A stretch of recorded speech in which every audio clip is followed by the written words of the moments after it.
Hello दोस्तों, नमस्कार। स्वागत है आप सभी का हमारे यूट्यूब चैनल में। दोस्तों, इस वीडियो में हम लोग यूपी बीएड प्रवेश परीक्षा 2023 के लिए हिंदी भाषा एवं प्रमुख बोलियों से 50 महत्वपूर्ण प्रश्नों करेंगे। दोस्तों, सभी 50 प्रश्न आपके एग्ज़ाम के लिए बहुत महत्वपूर्ण हैं। तो दोस्तों, वीडियो को अंत तक ज़रूर देखिएगा। और दोस्तों, जिन दोस्तों ने चैनल को सब्सक्राइब नहीं किया है, प्लीज़ दोस्तों चैनल को सब्सक्राइब कर लें। चलिए दोस्तों, शुरू करते हैं। क्वेश्चन है दोस्तों, किस वर्ष में हिंदी भाषा को कार्यान्वित करने स्वीकृति का प्रस्ताव था? बताइए दोस्तों, किस वर्ष में हिंदी भाषा को कार्यान्वित करने का प्रस्ताव था? तो दोस्तों, इसका सही जवाब होगा ऑप्शन नंबर ए। 14 सितंबर 1949 को हिंदी भाषा को कार्यान्वित करने का प्रस्ताव था। तो सही जवाब हो जाएगा ऑप्शन नंबर ए। अगला क्वेश्चन दोस्तों, 14 सितंबर 1949 को भारतीय संविधान सभा ने हिंदी को भारत संघ की कौन सी भाषा का दर्जा दिया? बताएं दोस्तों, भारतीय संविधान सभा ने हिंदी को भारत संघ की कौन सी भाषा का दर्जा दिया?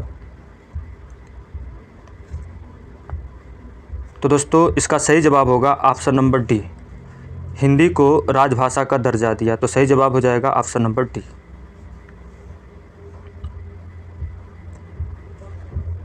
अगला क्वेश्चन दोस्तों, हिंदी दिवस किस तिथि को मनाया जाता है? बताइए दोस्तों, हिंदी दिवस किस तिथि को मनाया जाता है? तो दोस्तों, इसका सही जवाब होगा ऑप्शन नंबर डी। हिंदी दिवस 14 सितंबर को मनाया जाता है। तो सही हो जाएगा ऑप्शन नंबर डी।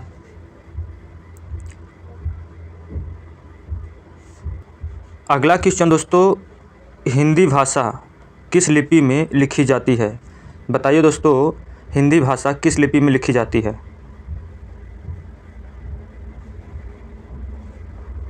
तो दोस्तों, इसका सही जवाब होगा ऑप्शन नंबर ए। हिंदी भाषा देवनागरी लिपि में लिखी जाती है। तो सही जवाब होगा ऑप्शन नंबर ए।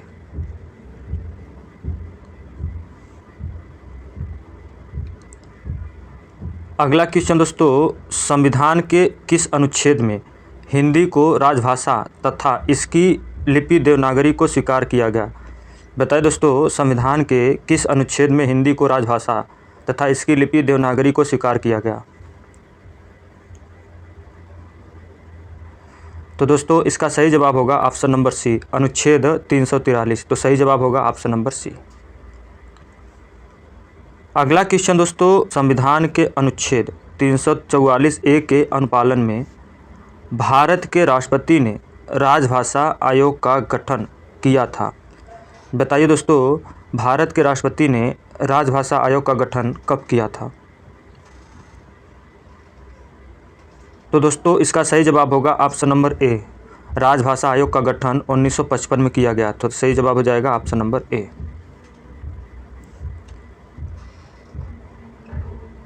अगला क्वेश्चन दोस्तों, हिंदी की आदि जननी क्या है? बताइए दोस्तों, हिंदी की आदि जननी क्या है? तो दोस्तों, इसका सही जवाब होगा ऑप्शन नंबर बी। हिंदी की आदि जननी संस्कृत है। तो सही जवाब होगा ऑप्शन नंबर बी। अगला क्वेश्चन दोस्तों, लिपि की आवश्यकता होती है। बताइए दोस्तों, लिपि की आवश्यकता किस में होती है? तो दोस्तों, इसका सही जवाब होगा ऑप्शन नंबर सी। लिपि की आवश्यकता भाषा लिखने में होती है। तो सही जवाब होगा ऑप्शन नंबर सी।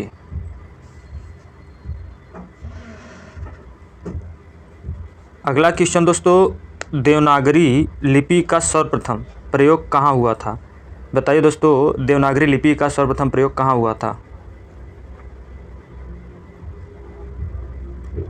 तो दोस्तों, इसका सही जवाब होगा ऑप्शन नंबर बी, जयभट्ट के शिलालेख में। तो सही जवाब होगा ऑप्शन नंबर बी।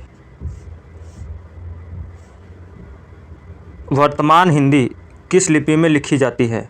बताइए दोस्तों, वर्तमान हिंदी किस लिपि में लिखी जाती है? तो दोस्तों, इसका सही जवाब होगा ऑप्शन नंबर डी। वर्तमान हिंदी देवनागरी लिपि में लिखी जाती है। तो सही जवाब होगा ऑप्शन नंबर डी। अगला क्वेश्चन है दोस्तों, भारत के संविधान के डैश में हिंदी को भारत की राजभाषा बताया गया है? बताइए दोस्तों, भारत के संविधान के किस अनुच्छेद में हिंदी को भारत की राजभाषा बताया गया है? तो दोस्तों इसका सही जवाब होगा ऑप्शन नंबर सी, अनुच्छेद 343(1) में। तो सही जवाब होगा option number C. Hindi dash भाषा की उत्तराधिकारिणी है। बताइए दोस्तों, हिंदी किस भाषा की उत्तराधिकारिणी है? तो दोस्तों इसका सही जवाब होगा option number C, Hindi Sanskrit भाषा की उत्तराधिकारिणी है। तो सही जवाब होगा ऑप्शन नंबर सी। अगला क्वेश्चन दोस्तों, संसार की प्रमुख भाषाओं में हिंदी का स्थान है। बताइए दोस्तों, संसार की प्रमुख भाषाओं में हिंदी का कौन सा स्थान है? तो दोस्तों इसका सही जवाब होगा ऑप्शन नंबर सी, संसार की प्रमुख भाषाओं में हिंदी का तीसरा स्थान है। तो सही जवाब होगा ऑप्शन नंबर सी। भाषा लिखने के लिए प्रयुक्त चिन्हों के व्यवस्थित रूप को क्या कहते हैं? बताइए दोस्तों, भाषा लिखने के लिए प्रयुक्त चिन्हों के व्यवस्थित रूप को क्या कहते हैं? तो दोस्तों इसका सही जवाब होगा ऑप्शन नंबर डी, लिपि कहते हैं। तो सही जवाब होगा ऑप्शन नंबर डी। ब्राह्मी से किस लिपि की उत्पत्ति हुई है? बताइए दोस्तों, ब्राह्मी लिपि से किस लिपि की उत्पत्ति हुई है? तो दोस्तों इसका सही जवाब होगा ऑप्शन नंबर सी, ब्राह्मी लिपि से देवनागरी लिपि की उत्पत्ति हुई है। तो सही जवाब होगा ऑप्शन नंबर सी।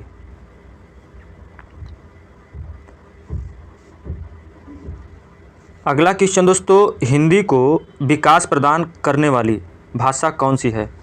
बताइए दोस्तों, हिंदी को विकास प्रदान करने वाली भाषा कौन सी है? तो दोस्तों इसका सही जवाब होगा ऑप्शन नंबर बी, हिंदी को विकास प्रदान करने वाली भाषा अपभ्रंश है। तो सही जवाब होगा ऑप्शन नंबर बी। अवधी बोली किस अपभ्रंश से विकसित हुई है? बताइए दोस्तों, अवधी बोली किस अपभ्रंश से विकसित हुई है? तो दोस्तों इसका सही जवाब होगा ऑप्शन नंबर बी, अवधी बोली अर्धमागधी अपभ्रंश से विकसित हुई है। तो सही जवाब होगा ऑप्शन नंबर बी। हिंदी की मूल उत्पत्ति किससे मानी गई है? बताइए दोस्तों, हिंदी की मूल उत्पत्ति किससे मानी गई है? तो दोस्तों इसका सही जवाब होगा ऑप्शन नंबर सी, हिंदी की मूल उत्पत्ति सौरसैनी अपभ्रंश से मानी गई है। तो सही जवाब होगा ऑप्शन नंबर सी।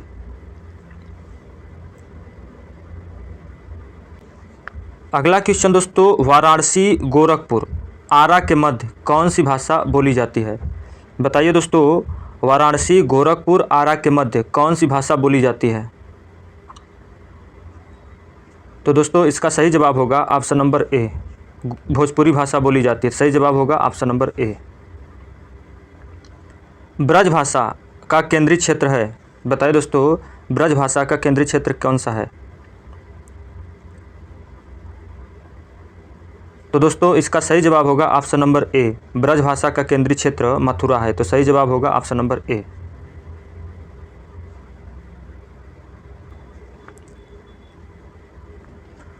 बोली का क्षेत्र जब थोड़ा विकसित हो जाता है और उसमें साहित्य की रचना होने पर वह क्या बन जाती है? बताइए दोस्तों, इसका सही जवाब क्या होगा? तो दोस्तों इसका सही जवाब होगा ऑप्शन नंबर सी, वह उपभाषा बन जाती है। तो सही जवाब होगा ऑप्शन नंबर सी।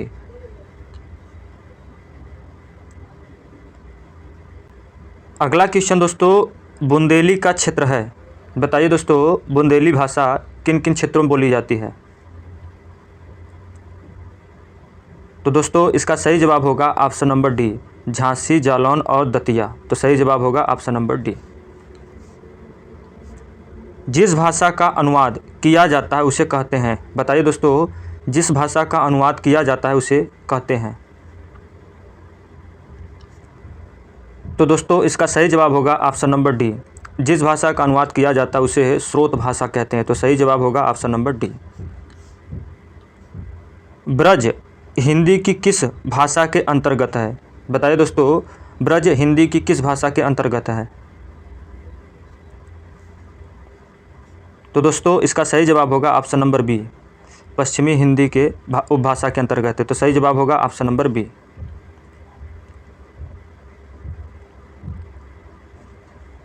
अगला क्वेश्चन दोस्तों, पूर्वी हिंदी क्षेत्र में कौन सी बोली नहीं बोली जाती? बताइए दोस्तों, पूर्वी हिंदी क्षेत्र में कौन सी बोली नहीं बोली जाती? तो दोस्तों इसका सही जवाब होगा ऑप्शन नंबर डी, जयपुरी बोली नहीं बोली जाती। सही जवाब हो जाएगा ऑप्शन नंबर डी। निम्नलिखित में से कौन सी बोली उत्तर प्रदेश में बोली जाती है? बताइए दोस्तों, निम्न में से कौन सी बोली उत्तर प्रदेश में बोली जाती है? तो दोस्तों इसका सही जवाब हो जाएगा ऑप्शन नंबर ए और सी दोनों। तो बुंदेली और कन्नौजी दोनों बोली जाती हैं। तो सही जवाब हो जाएगा ए एंड सी।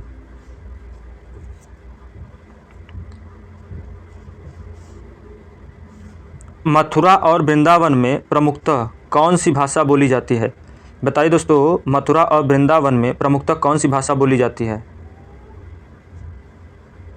तो दोस्तों इसका सही जवाब होगा ऑप्शन नंबर डी, ब्रज भाषा बोली जाती है। सही जवाब होगा ऑप्शन नंबर डी।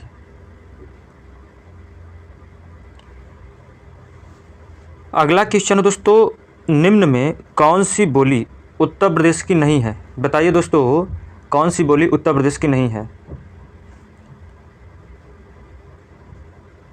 तो दोस्तों इसका सही जवाब होगा option number C, Mewati. Mewati बोली उत्तर प्रदेश की नहीं है। तो सही जवाब हो जाएगा ऑप्शन नंबर सी। कौन सी प्राचीन भाषा नहीं है? बताइए दोस्तों, कौन सी प्राचीन भाषा नहीं है? तो दोस्तों इसका सही जवाब होगा ऑप्शन नंबर सी, पंजाबी प्राचीन भाषा नहीं है। तो सही जवाब होगा ऑप्शन नंबर सी।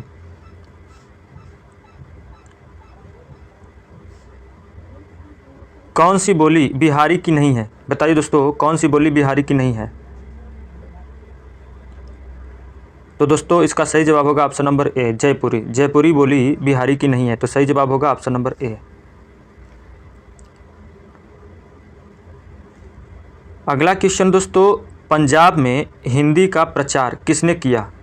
बताइए दोस्तों, पंजाब में हिंदी का प्रचार किसने किया? तो दोस्तों इसका सही जवाब होगा ऑप्शन नंबर डी, श्रद्धाराम फुल्लौरी ने। किसने किया दोस्तों? श्रद्धाराम फुल्लौरी ने। तो सही जवाब होगा ऑप्शन नंबर डी। निम्नलिखित में से कौन सी बोली उत्तर प्रदेश की नहीं है? बताइए दोस्तों, इनमें से कौन सी बोली उत्तर प्रदेश की नहीं है? तो दोस्तों इसका सही जवाब होगा ऑप्शन नंबर बी, जयपुरी। जयपुरी बोली उत्तर प्रदेश की नहीं है। तो दोस्तों सही जवाब होगा ऑप्शन नंबर बी। जयपुरी का स्थानीय नाम है? बताइए दोस्तों, जयपुरी का स्थानीय नाम है? तो दोस्तों इसका सही जवाब होगा ऑप्शन नंबर डी, जयपुरी का स्थानीय नाम ढूढ़ाड़ी है। तो सही जवाब होगा ऑप्शन नंबर डी। अगला क्वेश्चन दोस्तों, उत्तर प्रदेश में कौन सी भाषा नहीं बोली जाती? बताइए दोस्तों, उत्तर प्रदेश में कौन सी भाषा नहीं बोली जाती? तो दोस्तों इसका सही जवाब होगा ऑप्शन नंबर बी, पहाड़ी भाषा। तो सही जवाब हो जाएगा ऑप्शन नंबर बी। आधुनिक भारतीय आर्य भाषाओं का विकास किससे हुआ? बताइए दोस्तों, आधुनिक भारतीय आर्य भाषाओं का विकास किससे हुआ है? तो दोस्तों इसका सही जवाब होगा ऑप्शन नंबर डी, अपभ्रंश से हुआ है। तो सही जवाब होगा ऑप्शन नंबर डी। आधुनिक भारतीय आर्य भाषा का काल कब से कब तक का है? बताइए दोस्तों, आधुनिक भारतीय आर्य भाषा का काल कब से कब तक का है? तो दोस्तों इसका सही जवाब होगा ऑप्शन नंबर सी, 1000 ईस्वी से अब तक। सही जवाब होगा ऑप्शन नंबर सी।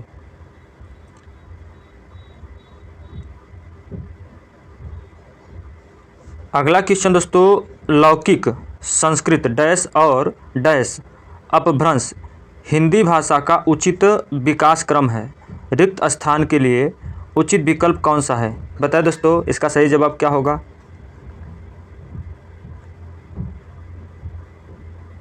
तो दोस्तों इसका सही जवाब होगा ऑप्शन नंबर डी, लौकिक, संस्कृत, पाली और प्राकृत अपभ्रंश हिंदी भाषा का उचित विकास क्रम है। तो सही जवाब होगा ऑप्शन नंबर डी। हिंदी का मानक रूप किस भाषा से विकसित हुआ है? बताइए दोस्तों, हिंदी का मानक रूप किस भाषा से विकसित हुआ है? तो दोस्तों इसका सही जवाब होगा ऑप्शन नंबर बी, हिंदी का मानक रूप खड़ी बोली से विकसित हुआ है। तो सही जवाब होगा ऑप्शन नंबर बी।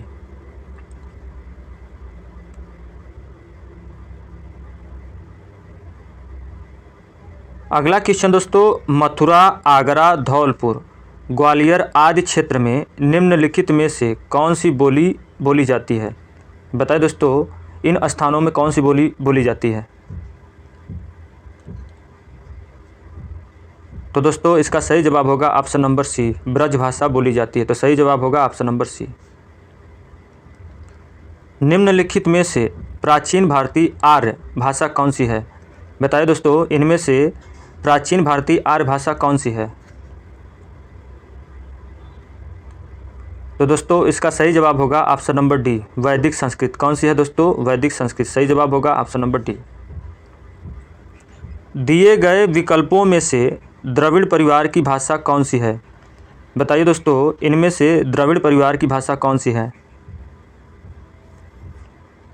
तो दोस्तों इसका सही जवाब होगा ऑप्शन नंबर सी, कन्नड़। कौन सी है दोस्तों? कन्नड़।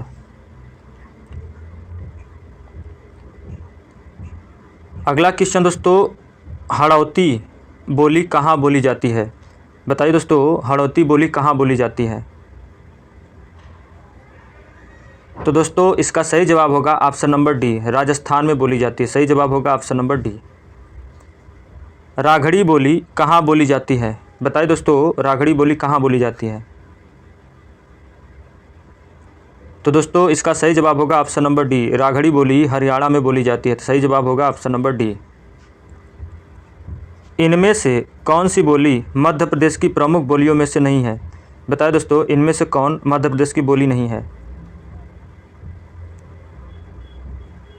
तो दोस्तों इसका सही जवाब होगा ऑप्शन नंबर सी, बांगरू। कौन सी नहीं है दोस्तों? बांगरू। सही जवाब होगा ऑप्शन नंबर सी।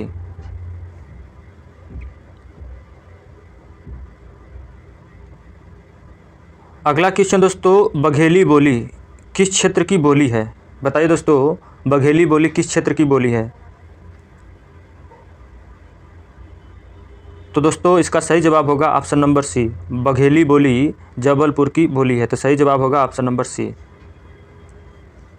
पुरानी हिंदी, उर्दू और अंग्रेजी के मिश्रण से उत्पन्न नई जबान कौन सी है?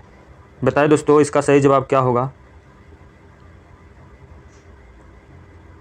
तो दोस्तों इसका सही जवाब होगा ऑप्शन नंबर डी, हिंदुस्तानी भाषा। सही जवाब होगा हिंदुस्तानी भाषा। पश्चिमी हिंदी की कितनी बोलियां हैं? बताइए दोस्तों, पश्चिमी हिंदी की कितनी बोलियां हैं? तो दोस्तों इसका सही जवाब होगा ऑप्शन नंबर डी, 5 बोलियां हैं। कितनी बोलियां हैं दोस्तों? 5 बोलियां हैं।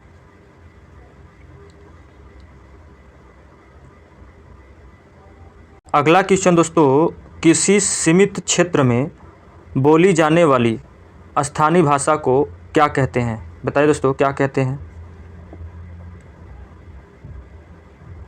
तो दोस्तों इसका सही जवाब हो जाएगा ऑप्शन नंबर सी, बोली कहते हैं। सही जवाब हो जाएगा ऑप्शन नंबर सी। भाषा को बोलते समय होने वाले उतार चढ़ाव को क्या कहते हैं? बताइए दोस्तों, भाषा को बोलते समय होने वाले उतार चढ़ाव को क्या कहते हैं? तो दोस्तों इसका सही जवाब होगा ऑप्शन नंबर सी, अनुतान। क्या कहते हैं दोस्तों? अनुतान। सही जवाब होगा ऑप्शन नंबर सी।